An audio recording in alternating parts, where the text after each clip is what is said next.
మీరు మనుష్య కుమారుని శరీరము తిని ఆయన రక్తము తాగితేనే కాని మీలో మీరు జీవము కలవారు కారు. ఆయన రక్తము తాగితే కాని మీలో జీవము కలవారు కారు. అంటే రక్తము తాగితే తప్ప మనకు ప్రాణం ఉండదని చెప్తున్నాడు. రక్తము తాగితే తప్ప మనం బ్రతకలేమని చెప్తున్నాడు. అదే పాత నిబంధనలో రక్తము తాగితే మరణం వచ్చేది. అదే కొత్త నిబంధనకు వచ్చేసరికి రక్తము తాగితే మనకు జీవం వచ్చింది. అది ప్రభు అయిన యేసుక్రీస్తు ద్వారా దేవుడు మనకు ఏర్పాటు చేసిన ఒక అద్భుతమైన వారు. ఈరోజు యేసుక్రీస్తు రక్తము అర్పించడం బట్టి మనుషులందరికీ జీవం వచ్చింది.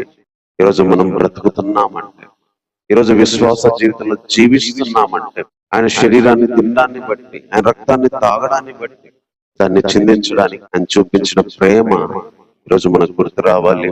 అందుని బట్టి మనం దేవుణ్ణి ఆరాధించాలి.